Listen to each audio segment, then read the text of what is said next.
অনেক সময় দেখেন না যে ছেলে পক্ষ খুব ভালো অবস্থানে থাকলে নানা রকম শর্ত দেয়, মেয়ে পক্ষ ভালো অবস্থা থাকলে নানা রকম শর্ত দেয়, দুর্বল পক্ষ বলে দাঁড়াও, বিয়েটা কোনো মতো হয়ে নেক, কবুল হয়ে নেক, তারপরে বাসঘর হোক, তারপর তোমাদেরকে দেখাবো কত ধানে কত চাল।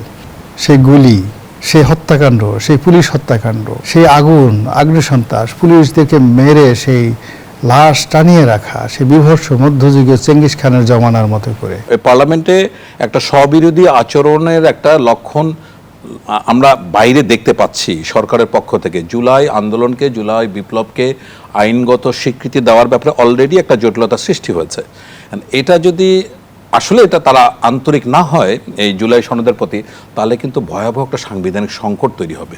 আপনার কি মনে হয় বাংলাদেশের মাটিতে এগুলোর একটা নিষ্পত্তি হবে না?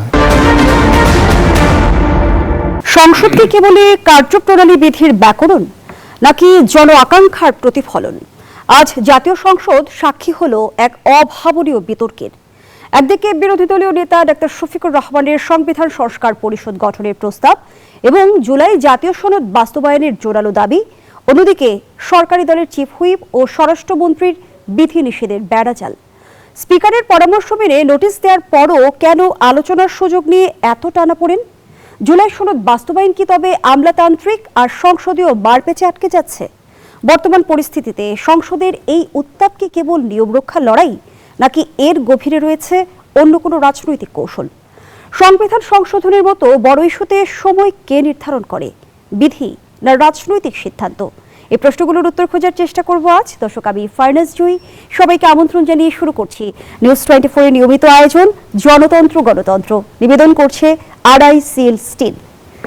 সংসদ ও রাজনৈতিক চ্যালেঞ্জ, এই শিরোনামে আজকের আলোচনা এগিয়ে নিতে স্টুডিওতে আছেন দুজন সম্মানিত অতিথি। চলুন একে একে পরিচিত হই। আছেন ব্রিগেডিয়ার জেনারেল অবসরপ্রাপ্ত শামীম কামাল, চেয়ারম্যান জনতার দল ও নিরাপত্তা বিশ্লেষক। সেই সঙ্গে আরও আছেন গোলাম মোল্লা রনি, সাবেক সংসদ সদস্য, রাজনীতি বিশ্লেষক। দুজনকেই স্বাগত জানাচ্ছি আজকের আলোচনায়। জনাব গোলাম মোল্লা রনি, যে বিষয়টি আমি শুরুতেই বলছিলাম যে জুলাই সনদ বাস্তবায়ন কি আমলাতান্ত্রিক বা সংসদীয় মারপেচে আটকে যাচ্ছে কিনা, কি মনে করছেন? এটা মূলত একটা রাজনৈতিক সিদ্ধান্তের বিষয়। জুলাই সনদে যেভাবে কথাগুলো লেখা রয়েছে এবং এই জুলাই সনদ যেভাবে তৈরি করা হয়েছে এবং যে প্রেক্ষাপট এবং জুলাই সনদের আগে এবং পেছনে যা কিছু ঘটেছে, এখানে স্পষ্টতই যদি এই সনদ গৃহীত হয় তাহলে বিরোধী দলের আসনে বসে থাকা 11 দলীয় জোট তারা সুবিধাজনক অবস্থায় থাকবে, এমনকি পুরো রাজনৈতিক পরিস্থিতি তাদের নিয়ন্ত্রণে চলে আসবে। এবং 6 মাসের পরে যদি বা 7 মাসের মাথায় যদি একটা অন্তর্বর্তীকালীন নির্বাচন হয়, সেই নির্বাচনে যদি জামাতের সভাপতি জনাব শফিকুর রহমান দেশের উজির আজম হয়ে যান, অস্বাভাবিক কিছু নয়। এটা হলো জুলাই সনদে যেভাবে আছে সেভাবে যদি বাস্তবায়িত হয়ে যায়। আবার অন্যদিকে সরকার তো কখনো এই জিনিসগুলো চাইবে না। সরকার এই জিনিসগুলো চাইবে না। সরকার চাইবে যে ডক্টর ইউনূসের জমানাতে 17 মাস ধরে তাদের উপর যে বিএনপির লোকদের উপরে যে প্রেশার করা হয়েছে, তাদের উপর যে অমানসিক নির্যাতন করা হয়েছে, ইউনূস সাহেবের সাথে দেখা করতে গিয়ে তারা বারবার অপমানিত হয়েছে, ঢুকতে গিয়ে তাদের ঢুকতে দেওয়া হয়নি। এমনকি ইউনূস সাহেবের বাসার সামনে দাঁড়িয়ে দাঁড়িয়ে তারা সংবাদ সম্মেলন করার চেষ্টা করেছে, ওখানে তাদেরকে দাঁড়াতেই দেয়নি। যেখানে সালাউদ্দিন সাহেবের মতো মানুষ নাহিদ ইসলামের সাথে হ্যান্ডশেক করার জন্য রীতিমতো বুভুক্ষের মতো দাঁড়িয়ে থেকেছে, এরপর ওখানে ঢোকার জন্য তাদেরকে প্রতিমত গলায় মালা দিয়ে ঢোকাতে হয়েছে। জামাতের সভাপতি ঢুকছেন, সে জাস্ট লাইক এ কিং, রাজার মতো, মনে হয় যেন সৌদি বাদশাহ মোহাম্মদ বিন সালমান বা সালমান সাহেব স্বয়ং বাদশাহ, তিনি যেভাবে ঢুকেন ওভাবে যমুনাতে ঢুকেছেন। আর মির্জা ফখরুল সালাউদ্দিন সাহেব ঢোকার আগে সিকিউরিটি চেক, তাদের গলায় একটা পরিচয়পত্র ঢুকিয়ে তারপর ইউনূস সাহেবের সামনে খুব কাছুমাছু করে বসেছেন। এবং তারা যে কথাগুলো বলেছেন, তিনি যে কথাগুলো, ইউনূস সাহেব দক্ষিণে তাকিয়েছেন, উত্তরে তাকিয়েছেন, আকাশের দিকে তাকিয়েছেন, কিন্তু আমাদের সালাউদ্দিন সাহেবের এত সুন্দর চেহারা, তার দিকে একবারও ফিরে তাকায়নি। এখন দেখবেন যে আই কন্ট্রাক্ট, এই জিনিসগুলো সেখানে হয়েছে, এখন চাঁদ মুখের দিকে সেটা তাকায়নি। এইগুলো তো শুধু বিএনপি একটা বড় দল, রাজার দল। রাজার দল মানে যারা 3বার রাষ্ট্র পরিচালনা করেছেন, তারা এই অপমানগুলোকে রিজার্ভ করেছে, এবং আমরা তখনই যারা টকশো করেছি, তার মধ্যে আমি তো সবসময় বলছি যে বিএনপি এই সময়টাতে বিয়ের আগে যেভাবে হয়, অনেক সময় দেখেন না যে ছেলে পক্ষ খুব ভালো অবস্থানে থাকলে নানা রকম শর্ত দেয়, মেয়ে পক্ষ ভালো অবস্থা থাকলে নানা রকম শর্ত দেয়, দুর্বল পক্ষ বলে দাঁড়াও, বিয়েটা কোনো মতো হয়ে নেক, কবুল হয়ে নেক, তারপরে বাসঘর হোক, তারপরে তোমাদেরকে দেখাবো কত ধানে কত চাল। তো আমি যেটা বলছিলাম যে ইলেকশন যদি হয়ে যায়, বিএনপি তো বিপুল ভোটে জয়লাভ করবে। জয়লাভ করলে তখন বিএনপি বুঝিয়ে দেবে যে কত ধানে কত চাল। ঠিক সেই জিনিসটাই একটার পর একটা বিএনপি দেখাচ্ছে। এই যে যেমন ধরুন ঈদের দিন, দেখুন ওই যে সালাউদ্দিন সাহেব 4 বার চেষ্টা করেছে, 3 বার চেষ্টা করেছে যমুনাতে ঢোকার জন্য, অনুমতি দেওয়া হয়নি, পরবর্তীতে অনুমতি দেওয়া হয়েছে। এটার প্রতিশোধ কিন্তু নেওয়া হয়ে গেছে। ঈদের দিন জনাব ডক্টর মোহাম্মদ ইউনূস উনি দেখা করতে আসছেন তারেক রহমান সাহেবের সঙ্গে। খালি যমুনায় ঢুকে ওই যমুনার গেট থেকে ইউনূস সাহেব ওই তারেক রহমান সাহেবের সামনে যেতে তাকে 1.5 ঘন্টা ভিড়ের মধ্যে তাকে অপেক্ষা করতে হয়েছে। তো বুঝেন ব্যাপারটা। তো এখন এই যে অনেক কিছু হচ্ছে, এখন পার্লামেন্টে যা কিছু আছে, এটা তো তলোয়ার হলো দুটো, আর ওটা যে খাপ আছে, তলোয়ারের খাপ হলো একটা।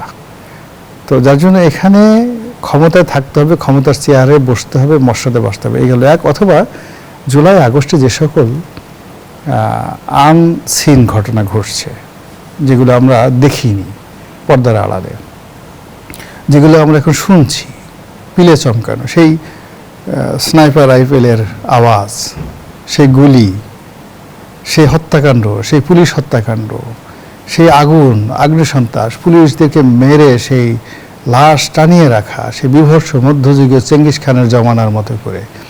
আপনার কি মনে হয় বাংলাদেশের মাটিতে এগুলোর একটা নিষ্পত্তি হবে না? কেউ না কেউ তো এর সাথে জড়িত। এখন এই যে জড়িত, সেই কারা জড়িত?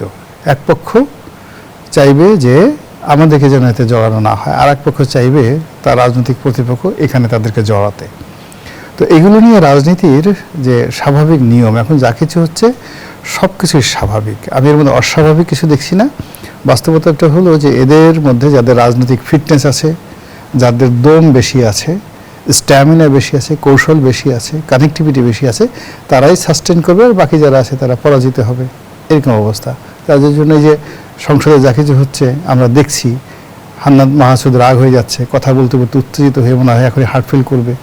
পাবলিক বলে হ্যাঁ নেতা তো এরকমই থাকা দরকার, সংসদে যদি এতটুকু উত্তেজিত না থাকে তাহলে কেমন হবে? সালাউদ্দিন সাহেব সব ব্যাপার কথা বলছেন, সবাই বললে যে ওই লোকটার কি কাজ নাই, তাকে সব দিয়ে দেওয়া, তাকে স্পিকার বানাই দেওয়া হোক, তাকে আইনমন্ত্রী বানাই দেওয়া হোক, সে স্বরাষ্ট্রমন্ত্রী হয়ে কেন আইনের কথাবার্তা বলবে? এই যে পাবলিক এগুলো স্মরণ করে যে এই যে আমরা যে রাজনীতি নিয়ে আলোচনা করছি, তর্ক বিতর্ক করছি, এগুলো পাবলিক খুব এনজয় করে, এবং এই এনজয়ের মধ্যেই হয়তো একটা সেইবে চলে আসবে। কিন্তু সংবিধান নিয়ে আলোচনার ক্ষেত্রে সরকারের তরফ থেকে কোনো অস্বস্তি রয়েছে কি? এখানে তো সংবিধান নিয়ে আলোচনা করতে সরকারের পক্ষ থেকে কোনো অস্বস্তি তো নেই। এখানে যে আলোচনাগুলো করবে তারা খোঁড়া দেবে যে আমরাই হলাম গিয়ে জুলাই আগস্টের মহাবিপ্লবী, আমরা আপনাদেরকে ক্ষমতায় বসেছি, আমাদের দয়া আপনারা এখানে এসেছেন। আপনি ছিলেন লন্ডনে, তারেক রহমান সাহেব বলল আপনি ছিলেন লন্ডনে, বাংলাদেশ আসার কোনো শক্তি সামর্থ্য ছিল না। আপনার সালাউদ্দিন সাহেব তিনি ছিলেন সিলনে, এখন তো সিলন সালাউদ্দিন নামে লোকজন ঠাট্টা মস্করা করছে।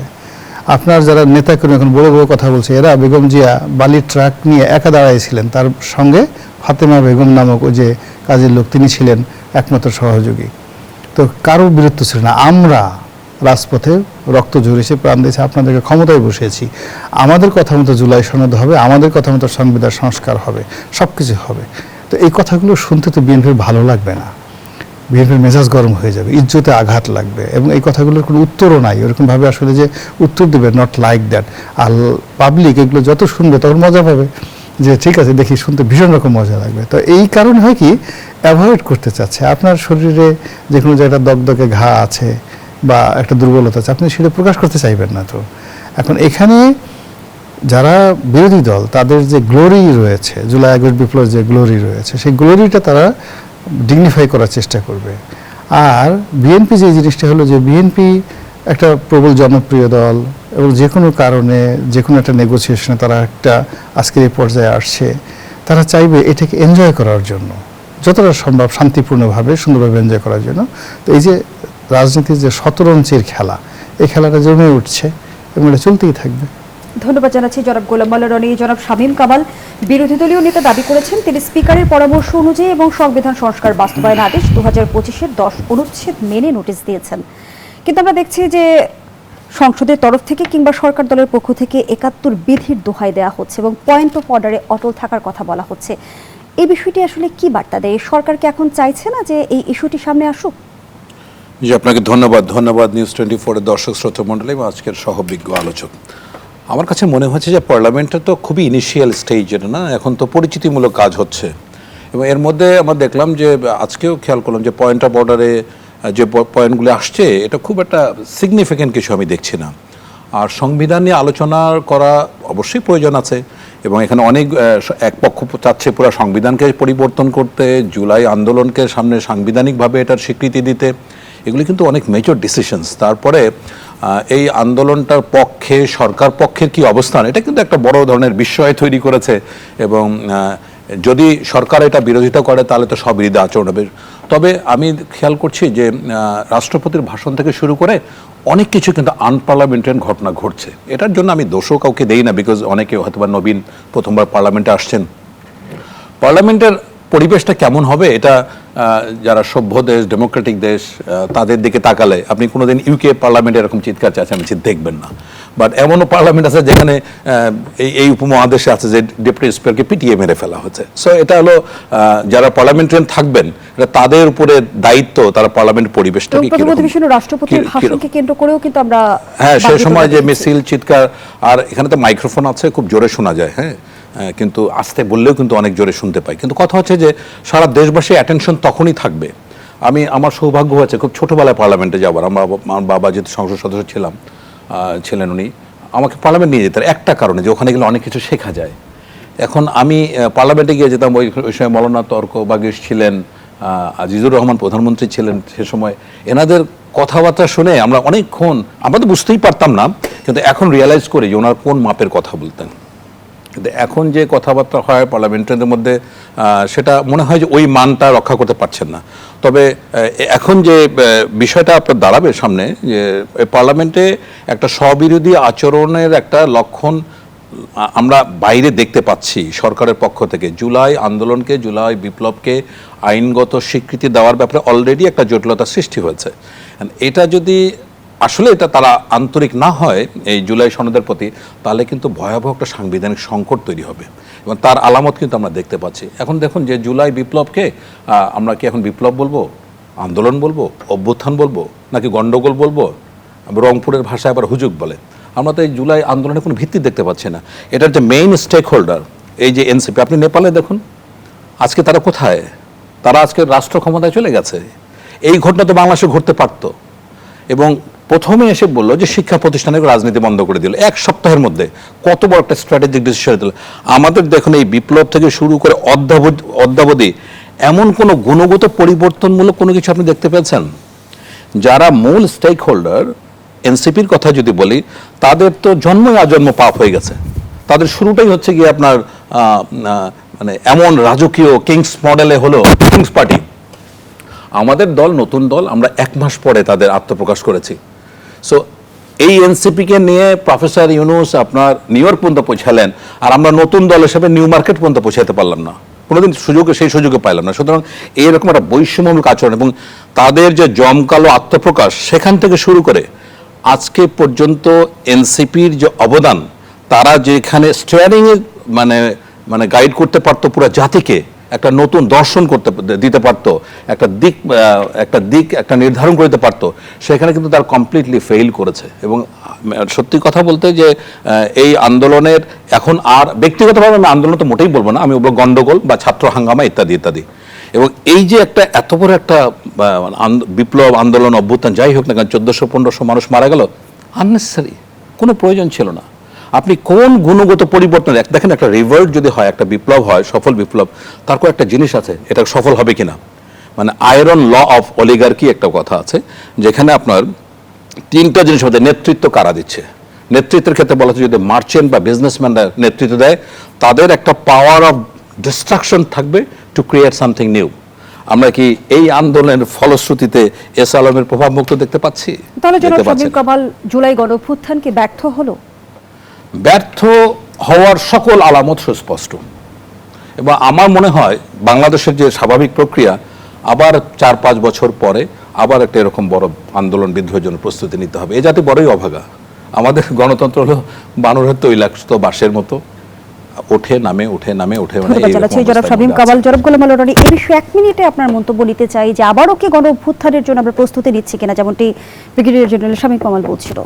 না, উনি তো বলছেন, তার সঙ্গে সঙ্গে যারা এনসিপি তারাও তো বলছে যে আর একটা গণ অভ্যুত্থান হবে, আর একটা আন্দোলন হবে, আমাদেরকে যদি এটা করেন ওটা করেন তাহলে 6 মাসের মধ্যে আমরা একটা আন্দোলন ঘটিয়ে ফেলবো। এবং বিভিন্ন মানুষ বিভিন্ন জায়গাতে বলছে যে আগে যে রেভলিউশন, যারা রেভলিউশন বলে এটাকে বলা আনফিনিশড রেভলিউশন, তো আনফিনিশড রেভলিউশন হয়ে গেছে, ফলে নতুন করে আবার তারা যাকে বলা হয় উজ্জীবিত হবে, অর্গানাইজ হবে, এবং তাদের একটা অতৃপ্ত আত্মা রয়ে গেছে। এই কারণ হলো তারা এখনও মনে করছে যে তারা সফল ছিল এবং তারা 17 মাসে বাংলাদেশের মানে অনেক ভালো উপকার করেছে। আমরা যতই মন্দ বলি না কেন, ডক্টর ইউনূস থেকে শুরু করে এনসিপির যারা লোকজন আছেন সবাই মনে করছেন তারা ভালো করবে। 2 নম্বর হলো এখানে ডক্টর ইউনূসের মানে মাস্টার প্ল্যান অনুযায়ী he was suppose to be the president, আর mister Nahid should be the prime minister, এটা তো তারা ঘোষণাই করেছে। এখন ক্ষমতা হয়েও কি শুনেন, ক্ষমতা এরকম একটা আকর্ষণীয় বিষয়, এই পৃথিবীতে নারীর কাছে যা কিছু আকর্ষণ রয়েছে বা পুরুষের কাছে যা কিছু আকর্ষণ রয়েছে, সমস্ত বস্তুগত অবস্তুগত বিষয়ের মধ্যে টপ চার্ট হলো ক্ষমতা। এই ক্ষমতা যদি একবার কেউ পেয়ে যায়, দ্বিতীয়বার সেই ক্ষমতা পাওয়ার জন্য সে উন্মাদ হয়ে যায়, পাগল হয়ে যায়। তো এখন 17 মাস যারা ক্ষমতা পেয়েছে তাদের তো একটা অতৃপ্ত আত্মা রয়েছে, কি খেলাম, পেটও ভরলো না, ইজ্জতও গেল, জাতও গেল, পেটও ভরলো না, এরকম একটা অবস্থা। তো যার জন্য they will try the level best. কিন্তু এই যে এই মুহূর্তে আমরা দেখছি সংবিধান সংস্কার পরিষদ নিয়ে এত বিতর্ক, সেটি গঠন হলে কি সার্বিক সংকট কেটে যাবে, নাকি এটি আসলে বিরোধী দলের এক ধরনের রাজনৈতিক চাপ তৈরির কৌশল? সে আলোচনায় ফিরতে চাই বিরতির পর। দর্শক, জনতন্ত্র গণতন্ত্রের এই পর্যায়ে একটা বিরতি নিচ্ছি। আবার আমন্ত্রণ, দেখছেন নিউজ 24 এর নিয়মিত আয়োজন জনতন্ত্র গণতন্ত্র, নিবেদন করছে RICL স্টিল। আমরা আবারও ফিরছি আলোচনায়। জনাব গোলাম আলী রনি, যে বিষয়টি নিয়ে আলোচনা করছিলাম, সংবিধান সংস্কার পরিষদ, জুলাই সনদ বাস্তবায়ন এবং গণভোটকে কেন্দ্র করে ইতিমধ্যে কিন্তু দেখা যাচ্ছে সরকার এক ধরনের রাজনৈতিক চ্যালেঞ্জের মুখোমুখি। সেই সঙ্গে আমরা দেখতে পাচ্ছি এই সংক্ষিপ্ত সময়ের মধ্যে সরকার কিন্তু বেশ কিছু জনমুখী উদ্যোগও গ্রহণ করেছে, বিশেষ করে কৃষক card, family card, health card. এই বিষয়গুলো কি আসলে পরিবর্তনের পদক্ষেপ, নাকি জনমত গঠনের এক ধরনের কৌশল? জনমত গঠনের কৌশল, সস্তা জনপ্রিয়তা পাওয়ার একটি কৌশল। বিএনপি নিজেরা খুব ভালো করে জানে যে এতে এ রাষ্ট্রের 2 পয়সার উপকার হবে না। এর কারণ হলো মানে আপনি যে কোনো অপরচুনিটিস দিয়ে মানুষকে শ্রম বিমুখ করা, এটা কোনো একটা রাষ্ট্রের জন্য ভালো ফল বয়ে নিয়ে আসে না। যখন আপনি এই 2000 টাকাই বা যেটা আপনি হেলথ কার্ডে দিচ্ছেন বা ফ্যামিলি কার্ডে দিচ্ছেন, এটাকে উৎপাদনের চাকার সঙ্গে সংযুক্ত করতে পারেন, তাহলে দেখা গেল যে এই রাষ্ট্রের 2000 টাকা এটা কখনো কখনো 2 লাখ বা 2 কোটি টাকা হয়ে ফিরে আসে। তো সেই কাজগুলো না করে রাষ্ট্রশক্তি খুব দ্রুত জনপ্রিয়তা পেতে চায় ইমিডিয়েটলি। আর ইমিডিয়েটলি জনপ্রিয়তা পাওয়ার জন্য সবচেয়ে সুবিধা হলো ভিক্ষা দেওয়া, দান করা, খয়রাত করা, তারপর সে জিয়াফত খাওয়ানো। বড় একটা গরু জবাই করে দিলেন, দিয়ে সবাই বলে খাও, খেয়ে দিয়ে তারা মারামারি করলো, একে অপরকে মানে মাংস ফিকে মারলো, তারপর তারা খুব খুশি খেয়ে আসছে। তো এগুলো আমাদের দেশের একটা রাজনীতিতে একটা ট্রেডিশন। সেই ট্রেডিশনাল কাজগুলো করেছে। নতুন সরকার যখনই আসে তখন এই কিছু সারপ্রাইজিং বিষয় থাকে, এই কাজগুলো করে। আবার যখন সরকার ইলেকশনের আগে আসে তখন এরকম কিছু জনপ্রিয় কাজ নেয়, যেমন দেখা গেলো এমপিদেরকে একটা বিরাট বরাদ্দ দিয়ে দিল, প্রচুর টিআর দিল, কাবিখা দিল, নগদ টাকা দিল, ওগুলো মূলত ইলেকশনের খরচ। তো এই জিনিসগুলো হয়। তো সেক্ষেত্রে সরকার যে নতুন ক্ষমতায় আসছে তাদের মধ্যে যেমন খাল কাটা তাদের খুব পুরনো একটা যাকে বলা প্রকল্প। তবে একটা জিনিস হলো প্রকৃতির জন্য আমার কাছে ভালো লাগছে যেটা, সেটা হলো গাছ লাগানো। এটাকে আই ডু সাপোর্ট, যে তারা 50 কোটি গাছ লাগাবে, 1500 কোটি টাকার একটা প্রকল্প করেছে, 50 কোটি গাছ লাগাবে। এর মধ্যে বোধহয় 2 কোটির মতো আছে নিম গাছ। তো নিম গাছ এটা প্রকৃতির জন্য খুব ভালো, নিঃসন্দেহে। এটা যদি সরকার করতে পারে it will be very good thing. কিন্তু খাল কাটা ঠাল কাটা যা কিছু আছে, এটা আমার কাছে আসলে আমি প্রথম দিন থেকে সমালোচনা করছি যে বর্তমান জমানাতে এখন হেলিকপ্টারের যুগ চলতেছে। কেউ যদি বলে আমি ময়ূরের পিঠের উপর চড়ে এখন মক্কা শরীফ যাব, বা আমি এখন দে পাল তুলে দে, হ্যাঁ আমাকে একটা সুন্দর একটা মাঝি নৌকা নিয়ে বুড়িগঙ্গা নদী থেকে সে একেবারে বলে আমি আরব সাগর পাড়ি দিয়ে মদিনা চলে যাব। মদিনা তো ধারে কাছে কোনো নদীই নাই, সমুদ্রও নাই, সে বড় জোর জেদ্দা পর্যন্ত যেতে পারবে আর কি। তো তো এরকম সেই অর্থে আমাদের যে বাংলাদেশে এখন যে প্রেক্ষাপট, যেখানে পানির যে লেভেল, সেই পানির লেভেল এখন বিভিন্ন জায়গাতে 40 ফিট পর্যন্ত, 50 ফিটের আগে পানি পাওয়া যায় না। তো 50 ফিট আপনি কল্পনা করতে পারবেন না, 50 ফিট মানে একটা 5তলা বিল্ডিং পর্যন্ত। তো 50 ফিট পুকুর মানে খনন করার পরেও পানির দেখা মিলে না। তো সেখানে আপনি কয় ফিট খাল করবেন? 50 ফিটটা খাল করতে হলে আপনার ওয়াইড কত থাকতে হবে? এরপরে এই যে আপনি 50,000 মানে 20,000 কিলোমিটার খাল খনন করবেন, মানে পুরো জিনিসগুলি হলো কি সরকারের একটা জনপ্রিয়, মানে আগে কাজ করেছে বা তার বাবা করেছেন, এখন আমাকেও করতে হবে, একটা বংশীয় একটা আভিজাত্য যে এই কাজগুলো করেছে। আওয়ামী লীগের ঠিক সেম কাজটা করেছে, আবার বিএনপি ঠিক এরকম অনেক কাজগুলো করছে। সেই ট্রেডিশন শহীদ প্রেসিডেন্ট জিয়াউর রহমানের জন্য যেটা অ্যাপ্রোপ্রিয়েট ছিল, বা 1978-79-এ যে ডিমান্ড ছিল, বা বাংলাদেশের যে আর্থসামাজিক প্রেক্ষাপট ছিল, এখন আসলে সেটা নাই। এখন কোদাল নিয়ে মানুষ যদি মাটি কাটতে যায়, লোকজন হাসতে হাসতে মরে যাবে। যেখানে ভেকু আসছে, কত আধুনিক যন্ত্রপাতি আসছে, তার থেকে মানুষ কতগুলো কোদাল দিয়ে মাটি সাটি কেটে প্যান্টটিকে লাগিয়ে ঠাকিয়ে বসে বসে কতগুলো খিচুড়ি খেয়ে আসলো। তো এটা এখন সেই ওই জিনিসগুলো চলবে না। ফলে এখানে যা কিছু সরকার করার চেষ্টা করছে, মৌলিক এখন পর্যন্ত একটা সিঙ্গেল জিনিস আমি মৌলিক দেখছি না। ধন্যবাদ জানাচ্ছি জনাব গোলাম মাওলা রনি। জনাব শামীম কামাল, সরকারের কিছু মন্ত্রীর অতিকথন ইতোমধ্যেই কিন্তু জনগণের বিরক্তির কারণ হয়ে উঠেছে। একটু জানতে চাই, সেটা কি বাস্তবতাকে এড়িয়ে যাওয়ার কৌশল নাকি অভ্যন্তরীণ দুর্বলতার ইঙ্গিত? আমি ঠিক জানি না যে যারা আজকে অতিকথন করছেন বা যে মন্তব্যগুলি করছেন, এনারা ঠিক 6 মাস আগে বিভিন্ন টকশোতে এনাদের সাথে আমি কথা বলেছি, আমি ঠিক মেলাতে পারি না যেটা বলছেন। আমার কাছে দেখুন, এই যে খালকাটা যেটা বললেন রনি ভাই, এটা খুবই সেকালে একটা কনসেপ্ট, এবং এটার সাথে যদি নদী বা কোনো পানি প্রবাহের সংযোগ থাকে, এবং যখন পানির খুবই সংকট থাকবে, সেই পানিটা যদি আনা যেত, তাহলে হয়তো বা কিছু উপকার পাওয়া যেত। হ্যাঁ, আচ্ছা, এখন আসি যে হ্যাঁ, অলরেডি এই সরকারের আমি ভালো দিকগুলোকে অবশ্যই অ্যাপ্রিসিয়েট করবো, এবং এর সাথে একই কথা বলবো যে ওই ফ্যামিলি কার্ড, কৃষক কার্ড, এগুলি দিয়ে প্রান্তিক মানুষকে সন্তুষ্ট করার থেকে অসন্তুষ্টি বেশি হবে। আমি এবার গিয়ে খেয়াল করলাম, ভিজিএফ যাদেরকে দেওয়া আছে 10 কেজি করে, 10 কেজি চাল পেয়েছে হয়তো বা 100 জন 200 জন, কিন্তু বাকি 1000 লোক কিন্তু গালিগালাজ করছে, বিকজ তাদেরও এটা দরকার। এবং এর মধ্যে আবার দলীয়করণ বিষয় আছে, যদি সরকার দলের না হয় তাহলে সহযোগিতা পাবে না, ইত্যাদি ইত্যাদি। এখন দেখুন যে অতিকথন বলতে, যেমন এই চাঁদাবাজি নিয়ে, সড়কে চাঁদাবাজি নিয়ে একটা নতুন আমরা তথ্য পেলাম। তারপরে বলা হচ্ছে যে বাড়তি ভাড়া নেওয়া হচ্ছে না, বাড়তি ভাড়া নেওয়া হচ্ছে না। আমরা 2 জন মন্ত্রীর কাছে খালি শুনলাম, পুরা দেশ কিন্তু উল্টা কথা বলছে, বা সাধারণ মানুষ। এবং এখানে ট্রল করা হচ্ছে, বলছে যে এখন জুনিয়ররা এই ঈদের সালামি পর্যন্ত নিতে চাচ্ছে না, যদিও নিচ্ছে 100 টাকা, আবার 80 টাকা ফেরত দিচ্ছে। এই যে বিষয়গুলি এত হাস্যকর একটা পর্যায়ে চলে গেছে।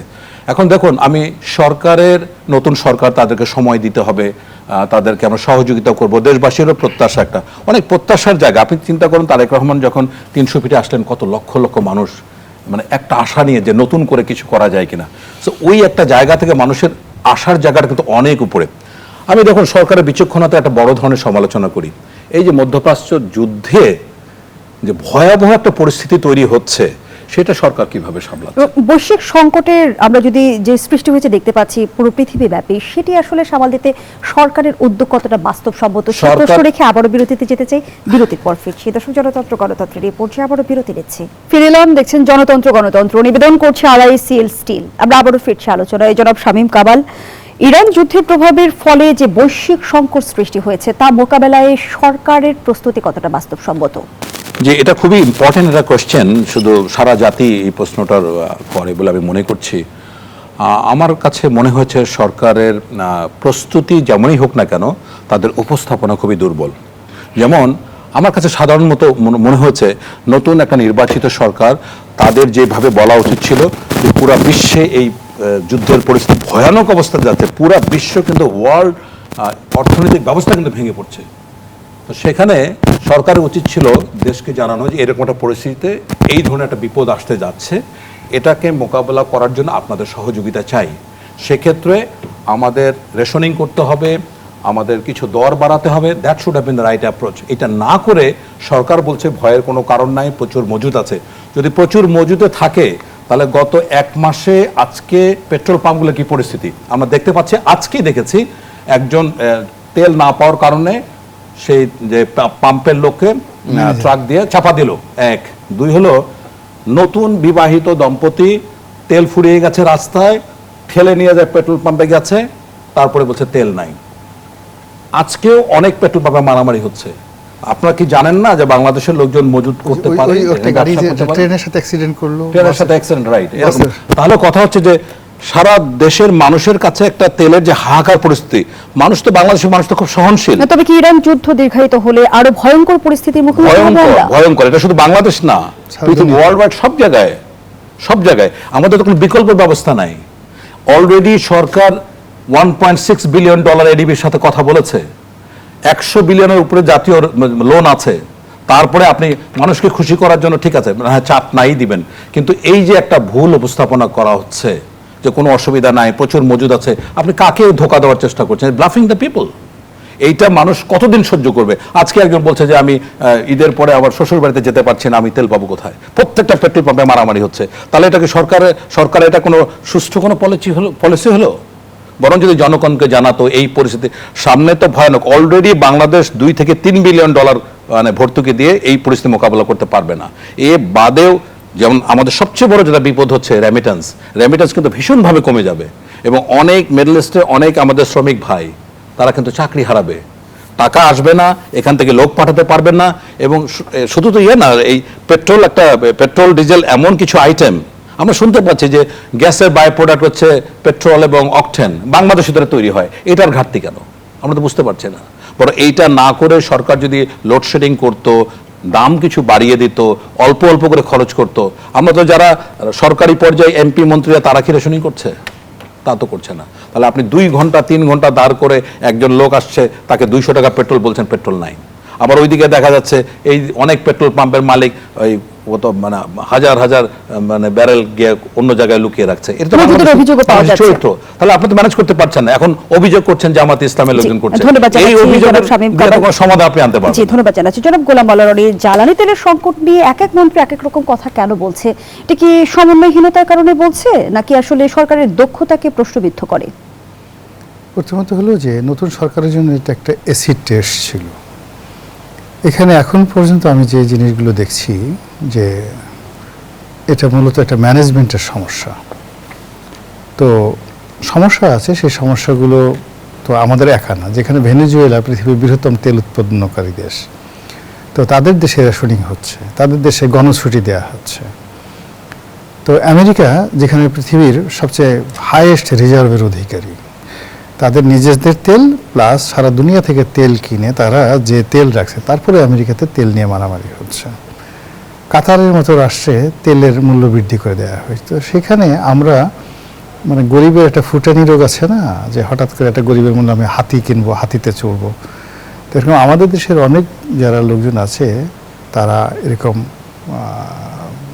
মানে আমি জাহান্নামে বসিয়া হাসি পুষ্পের হাসি, এই নজরুলের দোষ, সব দোষ নজরুল, এমন সব কবিতা লিখেই গেছে, হ্যাঁ, যেগুলো একদম মানে এক হাতে বাঁকা বাঁশের বাঁশরি, আর এক হাতে রণতুর্য, তারপর আমি জাহান্নামের আগুনে বসে হাসি পুষ্পের হাসি। তা আমাদের রাজনীতিবিদদের ওই আকাঙ্ক্ষাটা খুব ওরকম প্রিয়। তারপরে রোম যখন পড়ছিল, নিরো তখন বাঁশি বাজাচ্ছিল, এখন সবাই বলে যে জিনিসটা কেমন, রোমও পড়তেছে বাঁশিও বাজাচ্ছে, আমি একটু দেখি না জিনিসটা কেমন লাগে। এখন বাংলাদেশে যে সমস্যাগুলো ইদানিংকালে যে দেখা দিচ্ছে, সেই সমস্যাগুলো প্রথমত অ্যাড্রেস করা হচ্ছে না, দ্বিতীয়ত এই সমস্যাগুলো হওয়ার কথা না, তৃতীয়ত হলো যে আগামীতে যে সমস্যাগুলো আসবে, ইংরেজিতে একটা শব্দ আছে অ্যাসার্টেন করা, তো সেই অ্যাসার্টেন আমরা করতে পারছি না। সরকার অ্যাড্রেস কেন করতে চাইছে না? এই লুকোচুরি আসলে কার সাথে? না, এটা সরকারের যে কেন করতে চাচ্ছে না আমি এটা বুঝছি না। এটা দুটো কারণ হতে পারে, যে সরকারের মধ্যে সবাই খুব আনমনা, কবি ভাব, হ্যাঁ, তাদের দেখলে খালি কবিতে লিখতে ইচ্ছা করে, ওই দেখা যায় তাল গাছ, ওই আমাদের গা, এরকম মানে এত সমস্যা আছে, কি দরকার আমি কবিতা নিয়ে থাকি। অথবা একটা বিখ্যাত নজরুলের যে গান আছে না, বিরাট শিশু খেলেছে বিশ্ব নিয়ে, বিরাট শিশু আনমনে। 18 কোটি মানুষ, তারা সেই হাজার হাজার মানুষ পেট্রোল পাম্পে দাঁড়িয়ে আছে, তেলের জন্য ঘুমিয়ে আছে। এই দৃশ্য দেখতে একটা ভীষণ রকম ভালো লাগতে পারে কারো কারো। বিরাট শিশু আনমনে খেলছে, 18 কোটি মানুষকে নিয়ে একটা খেলাধুলা করার মধ্যে তো একটা আনন্দ আছে, এটাও হতে পারে। কিন্তু জ্বালানি তেলের সংকট নাকি ব্যবস্থাপনার ঘাটতি, কোনটি আসলে লক্ষণীয়? এখানে আমি বলি আপনাকে, জ্বালানি তেলের আমাদের মেজর যে আইটেমটা সেটা হলো ডিজেল। ডিজেল নিয়ে তো কোনো সমস্যা হচ্ছে না, কোথাও তো পাবলিকে ডিজেল পাওয়া যাচ্ছে না, এরকম হচ্ছে না। তারপরে হলো ফার্নেস অয়েল, কোনো সমস্যা নেই। এলপিজি, কোনো সমস্যা নেই। এলপিজি তো আমরা গাড়িতেও ব্যবহার করছি, বাসা বাড়িতে ব্যবহার করছি, কোনো সমস্যা নেই। আমাদের নিজস্ব প্রোডাক্ট আছে সিএনজি, হ্যাঁ, তো সিএনজিতে আমাদের কোনো সমস্যা নাই। পেট্রোল এবং অকটেন, এই দুটো হলো বাই প্রোডাক্ট। আর এর মধ্যে অকটেন হলো আমাদের প্রয়োজনের চাইতে আমরা বেশি উৎপন্ন করি এবং আমরা এক্সপোর্ট করতে পারি, উই ক্যান এক্সপোর্ট। আর পেট্রোলটা একদম 100% আমাদের যা প্রয়োজন। এখন এখানে হুন্ডা মধ্যবিত্ত, উচ্চ মধ্যবিত্ত, ধনিক শ্রেণী এই পেট্রোল এবং অকটেন এরা ব্যবহার করে। তো এদের সংখ্যা কত? নট মোর দ্যান ধরেন 10 থেকে 12 লাখ। এই 12 লাখ লোক কিন্তু সমাজকে ডমিনেট করে, রাষ্ট্রকে ডমিনেট করে। তাদের ফ্রাস্ট্রেশন রাষ্ট্রের ফ্রাস্ট্রেশন, তাদের হ্যাপিনেস রাষ্ট্রের হ্যাপিনেস। এই লোকগুলোকে কারা ফ্রাস্ট্রেটেড করে দিচ্ছে? এটা তো আমাদের নিজস্ব প্রোডাক্ট, এটা হওয়ার কথা না। সবাই বলছে যে এটা আমাদের নিজস্ব প্রোডাক্ট ঘরের মধ্যে। তাহলে যেখানে ডিজেলের সমস্যা হওয়ার কথা, ডিজেলের, এগুলো পাবলিক ট্রান্সপোর্টে 80% আমাদের জ্বালানি এখন ডিজেলে। তো ডিজেলে তো কোনো লঞ্চ বন্ধ হয়ে যায় না এখন পর্যন্ত, ডিজেল লোকে আছে, কোনো ট্রাক বন্ধ হয়নি, কোনো বাস বন্ধ হয়নি। কিন্তু পেট্রোলের অভাবে মোটর সাইকেল 2 লিটার তেল পাচ্ছে না, এটা ফাজলামো না রীতিমতো? বলেন তো, মানে এই জিনিসগুলো মিলানো যাচ্ছে না ড্রপগুলো। আর এখানে সবচেয়ে আরো বেশি একটা ব্যাপার হলো যে এই কাজের জন্য অনেকে জামাতকে দায়ী করছে। সি নাউজুবিল্লাহ মিন জালিক। জামাত কোরআন শরীফ পড়ে, নামাজ কালাম পড়ে, দাড়ি রেখে কি পেট্রোল চুরি করে? বলেন তো, এটা সম্ভব? বলেন তো, জনাব গোলাম মোল্লা রনি, ধন্যবাদ জানাচ্ছি জনাব শামীম কামাল। আমরা আমাদের আয়োজনের একেবারেই শেষ পর্যায়ে, দর্শক এখানেই শেষ করছি জনতন্ত্র গণতন্ত্রের আজকের আয়োজন। ধন্যবাদ এতক্ষণ আমাদের সাথে থাকার জন্য।